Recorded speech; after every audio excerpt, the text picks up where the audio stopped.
Hello à toutes et à tous, j'espère que vous allez bien. Bienvenue dans cette nouvelle idée lecture avec aujourd'hui un roman que j'ai littéralement dévoré en très peu de temps.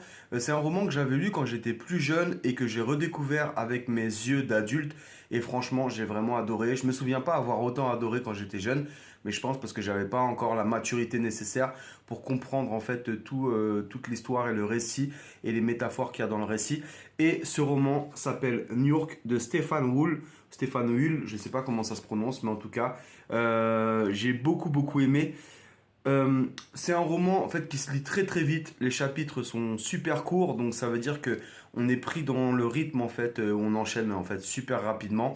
Et puis, on suit un jeune, un enfant noir, en fait, qui est un peu mis à l'écart dans une tribu et qui va poursuivre de sacrées aventures avec les anciens dieux, avec toute la métaphore autour de la société actuelle, de la consommation.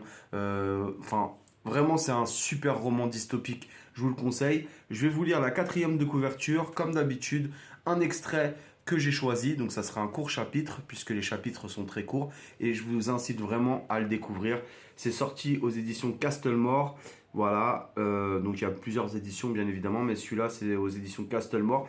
Ils ont mis à partir de 11 ans. Moi personnellement, j'aurais pas mis à partir de 11 ans parce que je trouve qu'à 11 ans, on n'a pas encore la maturité nécessaire pour comprendre en fait tout le récit et comprendre, à part si on est habitué à lire vraiment depuis très très longtemps.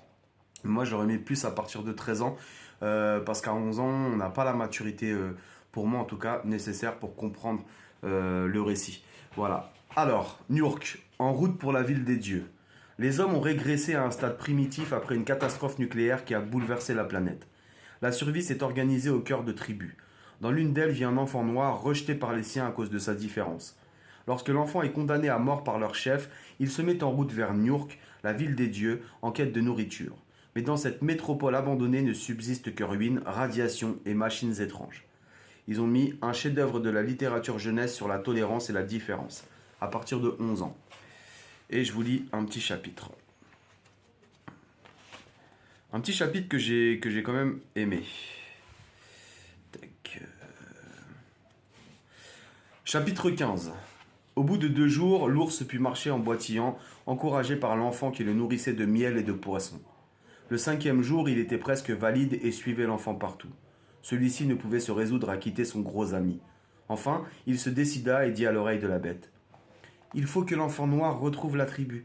Il va quitter l'ours. L'ours est guéri maintenant. Il peut chasser seul. Il n'a plus besoin de l'enfant noir. Et l'enfant, après une dernière caresse, s'en alla vers le nord. La bête lui laissa prendre quelque avance, puis elle trottina pesamment sur les talons de son maître. Vers le milieu du jour, ils s'arrêtèrent au creux d'une vallée sèche, mangèrent un peu de viande d'une chèvre sauvage que l'enfant avait tuée et s'endormirent à l'ombre d'un grand roc. Ils laissèrent ainsi passer le plus fort de la chaleur. Quand il s'éveilla, l'enfant, par jeu, enfourcha l'encolure de l'ours. Celui-ci fut d'abord surpris et secoua la tête. Puis il se mit debout et flaira avec étonnement les petites jambes musclées qui pendaient de chaque côté de son cou. Enfin, il se leva et fit quelques pas au soleil, à la grande joie de l'enfant qui lui caressait les oreilles. Au bout de la journée, le jeu s'étant souvent renouvelé, la bête était tout à fait habituée à servir de monture, et l'enfant en profitait chaque fois qu'il se sentait fatigué ou quand le sol rocailleux lui meurtrissait les pieds. Suivant les traces de la tribu, ils entrèrent dans la grande forêt au sol fangeux et pataugèrent dans les boues nauséabondes des marécages. Dégoûté, l'ours progressait en s'agrippant des griffes aux énormes racines tortueuses et l'enfant l'imita bientôt. L'avance était ainsi plus lente, mais moins épuisante. Quand la nuit tomba, ils cherchèrent une place à peu près sèche et l'enfant fit du feu. Ils eurent un sommeil pénible sous la pluie tiède et désagréable qui tombait continuellement des feuillages, formant une voûte humide entre eux et les étoiles. Au matin, ils reprirent leur marche harassante au milieu de la brume porteuse de miasmes et d'odeurs pourries. Ils étanchèrent leur soif dans un étang relativement limpide et sautèrent de racine en racine, glissant, rampant, s'accrochant au nœud du bois. De temps en temps, l'enfant noir retrouvait une trace du passage des hommes. Là, une empreinte de pieds nus se découpait nettement sur les lichens humides. Plus loin, l'appui d'une main fangeuse avait laissé le dessin net de 5 doigts sur un tronc d'arbre. Soudain, l'ours grogna. L'enfant le calma d'une caresse et continua sa progression, mais l'animal ne le suivait plus qu'avec réticence. Ils débouchèrent sur la presqu'île sableuse où les chasseurs s'étaient battus contre les monstres. Le brouillard s'était levé. L'étang calme reflétait les formes et les couleurs de la forêt. Au milieu de la presqu'île, un vaste cercle charbonneux indiquait l'endroit où les hommes avaient allumé leur feu. Des fourrures abandonnées jonchaient le sol çà et là, ainsi que des frondes et des massues. L'enfant noir avisa la lance de Tose. La pointe de corail en était brisée. Des ossements étranges, comme des vertèbres de poissons énormes, parsemaient le camp dévasté. La clôture de pieux était effondrée en plusieurs endroits. Sur les rives, plusieurs arbres avaient été déracinés par des forces inconnues. Les caresses de l'enfant n'arrivaient plus à calmer les grondements de l'ours qui flairait le sol avec mauvaise humeur, son gros pelage animé de tressaillements convulsifs.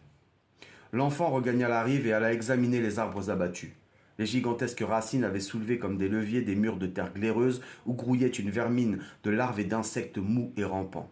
Un bourdonnement continu, sur la gauche, attira l'attention de l'enfant. Voilà.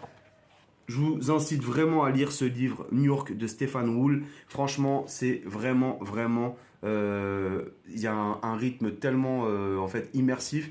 C'est très très simple à lire et en tant qu'adulte, vous pouvez le découvrir avec vos yeux d'adulte et ça c'est super. Donc New York de Stephen Wool à lire absolument si vous aimez les dystopies et si vous aimez l'écriture simple, immersive. Voilà.